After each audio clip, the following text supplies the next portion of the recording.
Hey everyone. So honestly, I am very excited to announce that we're going to be having a fireside chat with Alan Lau. So if you don't know who Alan Lau is literally one of the biggest startup founders that have come out of Toronto and Canada. He is the founder of Wattpad, which is a multimedia platform that he scaled to over 100 million users and even exited for $600 million. And not only that, but he's also the founder of Two Small Fish Ventures, which is backing some of the most innovative companies and startups coming out of Toronto. So without further ado, Alan Lau.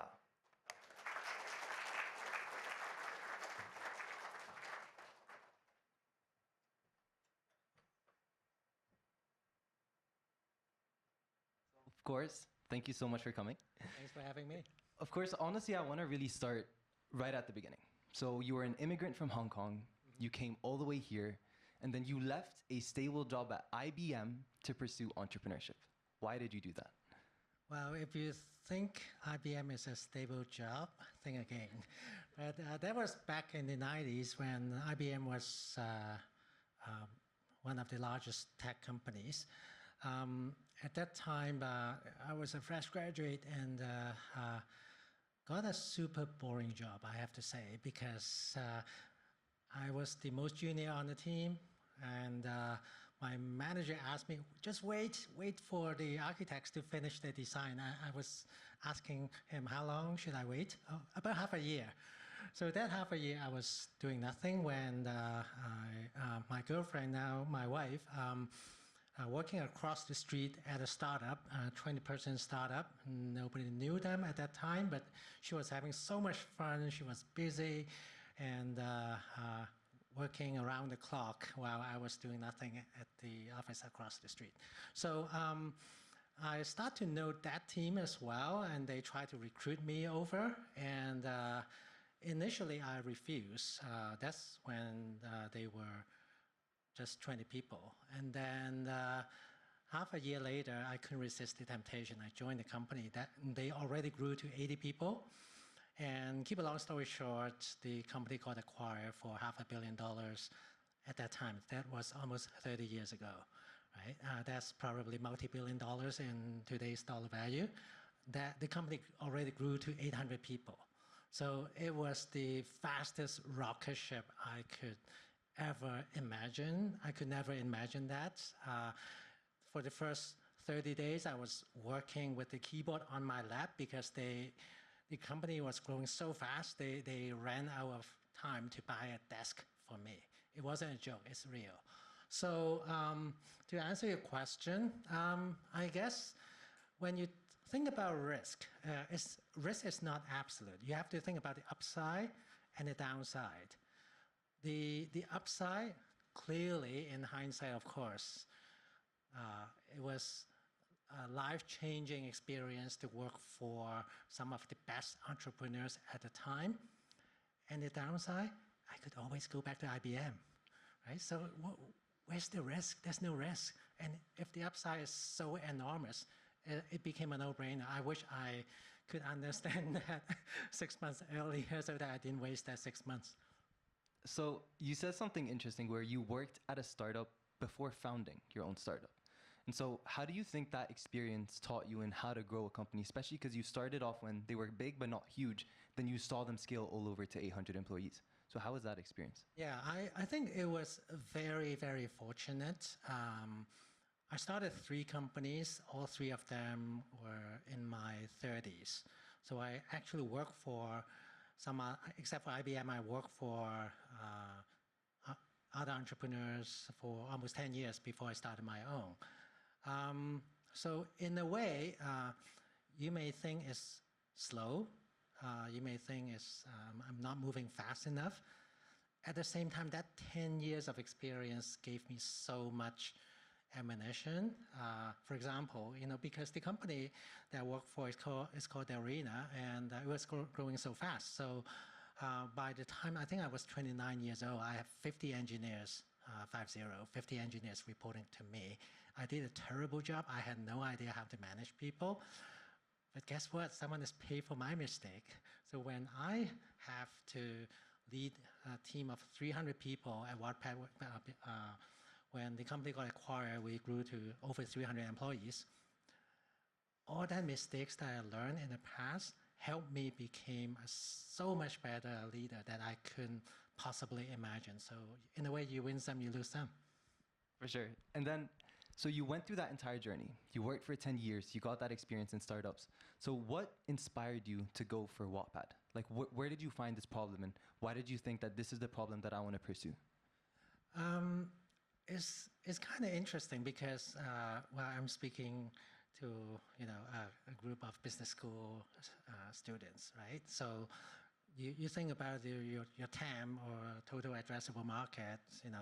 You have to be a big market. The TAM has to be big before you go after that. But I would say in the case of Wattpad, there was no market for social network for reading and writing. TAM was exactly zero. And if you look at many of the portfolio companies in Too Small Fish today, many of them, if you ask them, the TAM is also zero. Of course, eventually it cannot be zero, but if you are the early innovator, one of the early innovators to become a category creator, that value is enormous. So back to your question, at that time, again, as Wattpad is almost 20 years old. We started the company in 2006. At that time, there were two big problems that we were trying to solve. For people who love to read, they have to carry the books. And we were, at that time, we recognized there's a device that people carry all the time. It's called the phone. Of course, it's obvious today, but 20 years ago, iPhone did not exist. It's the flip phone. It's the Nokia phone. So we saw that. And the second thing we saw was user-generated content. Of course, it's so obvious today. But when we first started, YouTube was 1 year old. Facebook was a 200-person company. So that was very, very nascent. And yet, at the same time, our thesis was there are 5 billion people on this planet who can read and write. And if they all carry a mobile phone, if they all can read on them, the market is huge and enormous. And that's how we started. And I think we turned out okay. For sure. And you said something interesting where the creation of the iPhone had a major impact in the actual growth of Wattpad, because without it being created, Wattpad couldn't scale to what it was. And so a lot of entrepreneurs here might be trying to go into a tech startup or trying to start a business they're creating new tech. What would you advise them in first thing, how to find an idea? And also second, how to adapt to the future technology that can be created? Yeah, I think similar to what I mentioned, sometimes you can be the category creator, but it's not always the case. If you addressing a big problem in a ginormous TAM, go for it. I'm not saying it's not a good idea. But sometimes as a small startup, it's extremely hard to create the mega trends. For example, using Wattpad as an example, we needed the smartphone to become popular. We needed the mobile internet. We needed the like the culture, the sharing on the internet as a culture. All these building blocks, they have to be there. So I think when you try to build a startup, you have to find a market, or potentially a market that is very large. The building blocks, the infrastructure, the foundations, for you to be successful, they have to be there. And lastly, you have to be very passionate about the problem, because you have first-hand experience of what those problems are. And for me, I love to read. That's the main reason why I started the company. And then again, you said something which is, you have to be very passionate. And I know that in your story, when you were scaling, for the first few months, you didn't get barely even 1,000 users. And so how are you able to push through these times to keep going with Wattpad, keep trying, keep growing, to potentially turning it into what it is today? Yeah, I think that's where passion becomes very important, because no startup is a straight line. If you talk to many of our portfolio CEO, in fact, we just hosted a Christmas dinner. Many of them come, and I counted in the room. I was telling them, almost half the room were very close to running out of money at some point in the journey, and some of them are, hundreds of employees today, but they all went through some tough time. And when you go through some really challenging time, when you wake up in the morning, you want to roll off your bed right away. It's not the money, it's not the spreadsheet, it's your passion that will drive you, that will motivate you. And that's why we always want to back founders who are passionate, really passionate about the problems that they are trying to solve. Because, when rubber hit the road, sometimes without that, the difference between an extremely motivated founder versus a less motivated founder, that's the difference between success and failure. For sure. And I think that segues really good into Two Small Fish Ventures. So Two Small Fish Ventures, of course, is a venture capital fund that is really starting to back a lot of startups coming out of Canada. Now, from your experience, why did you start Two Small Fish Ventures? I'm one of the co-founder, but I have to say, keep a long story short, I co-founded with my wife, Eva, and she was one of the founding team members at Wattpad as well. But after we raised Series B in 2012, we became a scale-up. It's too large. She doesn't want to work for a large company, and she left. And that became, Two Small Fish Ventures became her passion. That's her baby. I'm co-founder by name in the first few years. I chip in, I help out around the dining table. When the founder in the portfolio needs help, I'll chime in. But I ran my own company. I don't have enough time. She's the one running the show, and she is still the general partner. My role is more like the operating partner. I help out portfolio companies most of the time. After the Wattpad acquisition in 2021, that's when I became like full-time working on Two Small Fish Ventures. And then, so you've built startups, you've invested into startups. What are specific mistakes that you've seen common in like early stage startups that they keep on repeating that you think early stage startups can improve on to help increase their probabilities of success? Whoa, how many hours do I have? I think perhaps I would say, we touched on a few points already, so I'm not going to spend too much time on them. Perhaps too small problem, not enough. The market, the TAM is too small. Not the TAM zero comment that I made earlier on, but eventually the TAM was still too small. And I think that could result in finding the wrong type of capital. Because venture capital is no longer a small industry. There's an abundance of capital out there, but the startups that venture capitalists or VCs are looking for are very specific. If you are not building a company at least at scale, $100 million in revenue, not the valuation, if not $1 billion in revenue, they are not interested.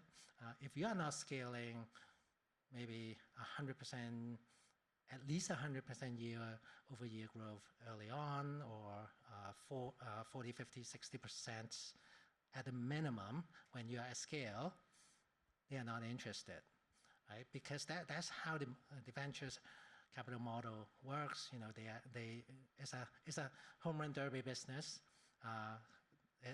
They are not looking for, well, I shouldn't use the word they, I'm a venture capitalist now, we are looking for example, we are looking for at least 100x return. So if we invest at a valuation of 10 million, if potentially, knowing that 80% of the portfolio companies would fail, that 20% needs to generate 100 times or more return before it's justified. And that's the math. And if you find the wrong type of capital, say the VC looks for this type of return and you want to build a $10 million revenue business, there's a natural mismatch in there. Or vice versa, if you're undercapitalized, you're raising the wrong type of capital, and when you want to build a rocket ship, that's also a problem. And building a venture-backed business is like going to the Olympics. So you have to realize once you take on VC money, you're on that treadmill, not in a bad way, but you're going to the Olympics. You are not fighting for the regional championship in your community center. That's a different sport. If you want to win in the community center, you look for a different type of investors. Okay, and now I'd honestly love to open it up to you guys. So of course we have Alan Lau today. So does anyone have interesting questions y'all want to ask? So we have one right here. Can someone pass the box?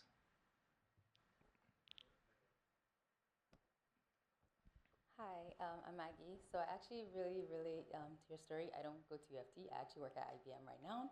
And so when you said, I don't hate my job, by the way, but I do understand it's a highs and lows, and there's times where it's pretty dry. I also have like my own business idea that's like really kind of niche to me. So it's not necessarily something I can put out for like venture capitalists. Like it's something that started with my, I guess,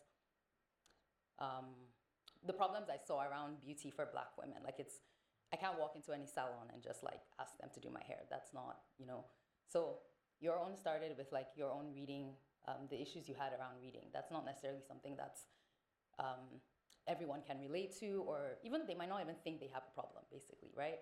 So at that time, 20 years ago, when it wasn't even a market where there's investors everywhere, there's people looking for these businesses, how did you start your own, how did you get started, basically? I keep getting the advice of like, MVPs, go to this, pitch this, go here. That's like the new thing, but I don't know that the idea that I'm trying to work on would fit into that space. So I'm not really sure how to get started on what I want to do, but I'm also not trying to just build something and like, that's not what people want either, So yeah, I think general advice is usually useless because your situation could be very specific. My situation was very specific too, right? So, not saying you shouldn't listen to general advice, but you have your sensors out, listen to different perspective, and then you have to draw your own conclusion because you know the problem that you're trying to solve the best. And knowing, for example, knowing what I said about venture capital, you already know perhaps the problem. I don't know enough about your problem, I'm just making this up, but you know your problem might not be venture backable, right?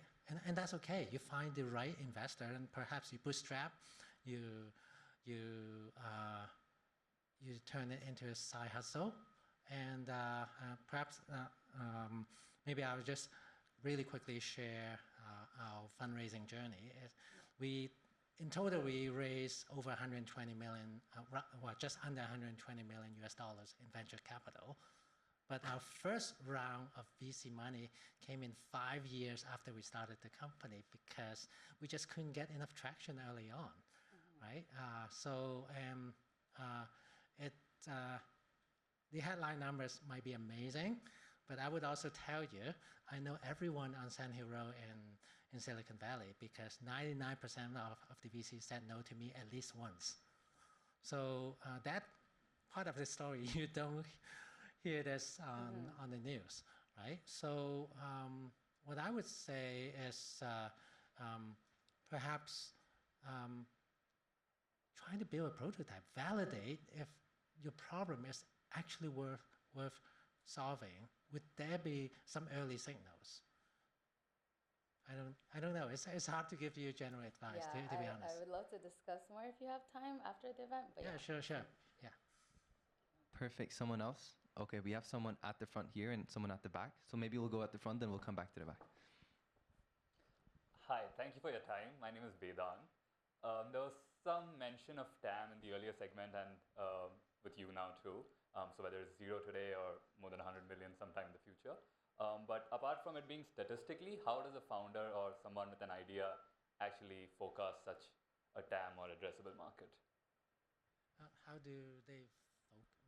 So as a founder, if I'm a founder today, or just someone with simply an idea, how do I know what the addressable market is without even actually delving statistically? So sometimes the problem is very, very well defined and specific. There are existing competitors already in that market, but you have a very unique solution that none of the competitors are doing, and you are solving this problem in a different way. Then the TAM that you know that by just through Google or Perplexity, or ask ChatGPT, it will tell you that. But for some, like I mentioned, using Wattpad as an example, there was no market for social network for fiction readers and writers. That market did not exist. So you have to, in a way, find a proxy. What I mean by that is, at that time, we look at, okay, there are 5 billion people who can read and write. Not everyone would read fiction, but let's say 20% of them will love to read at least a book, a fiction book per year. That's the number that we were looking at. So 1 billion people could potentially use our product. That's large enough. That's, sometimes you cannot be too scientific and too analytical, but you have to find those proxies to triangulate. And at some point, if you create that market, how big that market is. Okay, so we'll go at the back, then we'll go to the rest. So can someone from, yeah, thank you guys.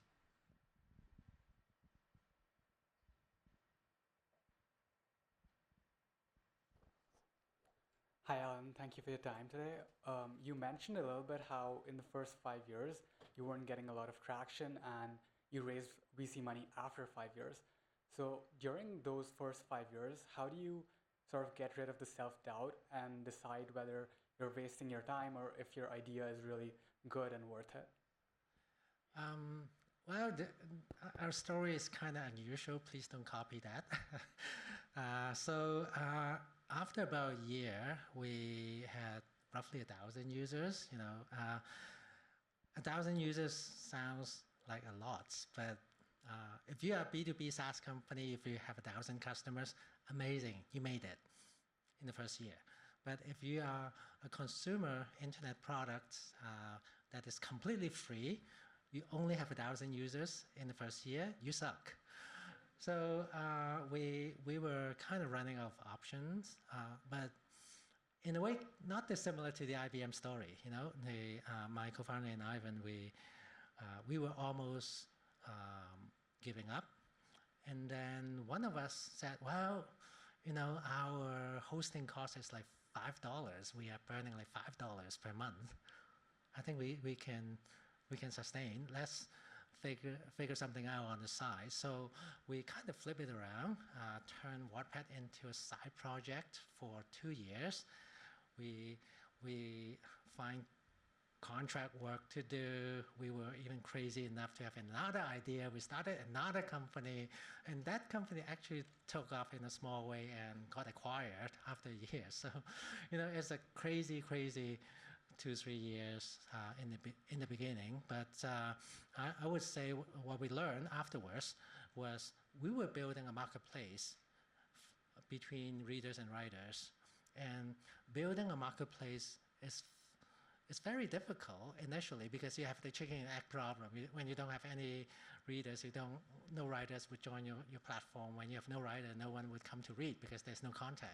We have to get out of that mode.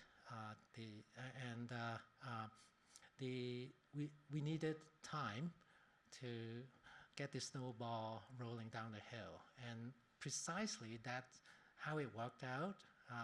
Perhaps not intentionally, but it's kind of worked out. So by the time we raise the first round of venture capital, we already have close to 1 million users.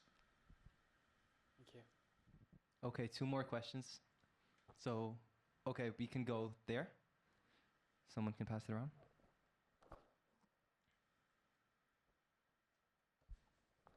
All right, good afternoon, Alan. Thank you so much for taking the time out of your busy schedule to come to chat with us. We really appreciate it. And surprisingly, my name is also Alan, and I hope I can become as successful, as accomplished as you one day. So I have 2 quick questions. So first, as a university student, sometimes our life gets busy. We get good grades, good life, good internship, and we can become complacent and lazy. So how do we take that leap of faith to start our own entrepreneurship and startups when we have great ideas? And second, when it comes to POC, how do we verify that our idea is actually valuable and profitable in the future? And is there any shortcuts? Thank you. Well, I have yet to meet a very lazy, successful founder. So well, I guess joking aside, you know that's why I mentioned the point passion, right? Because if you're not passionate about a problem that you're trying to solve, you can get lazy. It's just human nature. I'm not motivated to shovel the snow because I just don't like doing that, right? Of course, I'm lazy. Sometimes it causes other problems because of that, but that's the side point.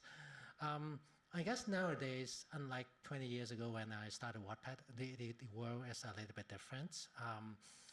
We were lucky in the sense that cloud computing was just about to take off. That's why the $5 hosting that I talked about, it was very inexpensive. And before that, if I started Wattpad even earlier, I had to buy my own server in my own basement. That this initial cost the hurdle would be even higher. But I would say nowadays, all you need is maybe 1 or 2, if you're a solo founder, maybe 2 co-founders, 2 laptops, a $20 subscription to ChatGPT Pro, you can be extremely productive. It's like you have 1,000 interns working for you. So I would say starting a company, if you think it was democratized, think again, it's actually further democratized right now. It's so much easier. At the same time, you also have much more competition, but the iteration cycle, unlike in the past, you have 3 months for maybe a version, well, maybe I'm exaggerating. You iterate one version every few days. Now you can iterate every 2 hours almost. So I think you can, in your spare time, you can test out a lot of different ideas and just pump it out. For most of the successful entrepreneurs, they bias for action. You have to do something. You have to just thinking about the startup idea would not work. You have to push it out and let the world try it out. For sharing your story again. Appreciate it. And sorry, second part question was, how do we quickly test out our POC and actually accurately find the TAM? Push it out, as I said, push it out. Yeah. Wonderful. I will definitely work harder. Thank you. Okay, last question. We can go right here on the side. And then time is over. Hi, Alan. Hi. I just wanted to ask, from your experience and perspective as an investor, how might you decipher real value and deep value of a product or business in an already saturated or highly sensationalized market, such as agentic AI, and that it's not just another founder hopping on a bandwagon?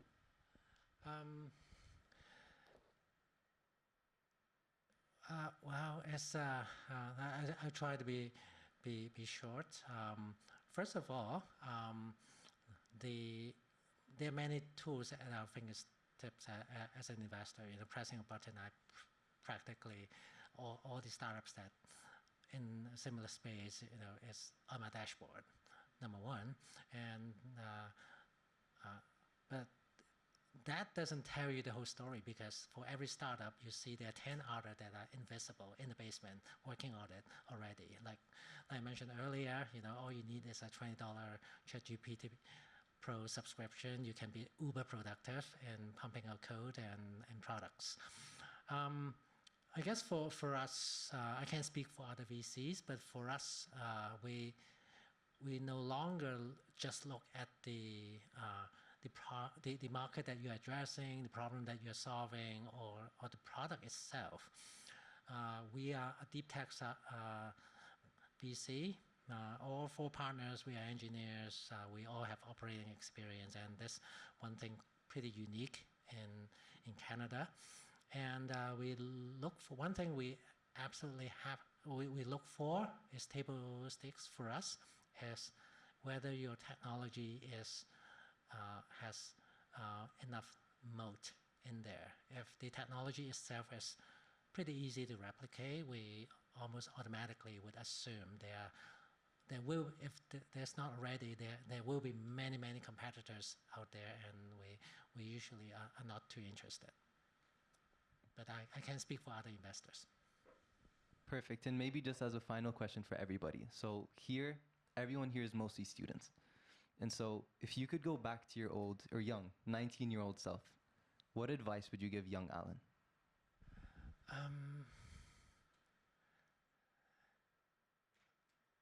Well, this is a question sometimes I ask myself, and I'm struggling to find the answer.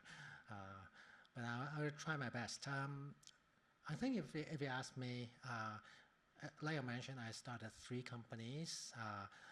All 3 of them I started in my 30s. I started my first one when I first became a parent. And I can tell you that starting a company and running a scale up, starting a company and running a scale up, these 2 are the 2 probably the most stressful things in life. They are ranked number 2 and number 3. And number 1 is become a first-time parent.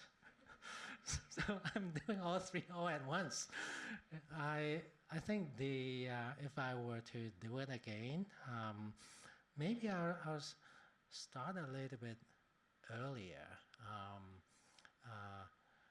At the same time, I think it's a bad advice as well, because like I also mentioned earlier, the first 10 years of my career, I worked for some amazing people. I feel like I learned 100 years worth of experience from them, and that absolutely 100%, no doubt in my mind, contributed to the eventual success of the companies that I started. So you win some, you lose some. Maybe now at a different time, it's so much easier, like I said, it's so much easier to have a side hustle with ChatGPT as your co-founder. Maybe if I were to do it again, maybe I'll start my own company while working for someone in my spare time, so that I can learn gain first-hand experience as a founder a little bit earlier, while at the same time I learn from amazing entrepreneurs while working for them simultaneously. I don't think at that time I was able to do that. But now, this room, you might have the luxury to do that. For sure. I guess give it up for Alan Lau. Thank you.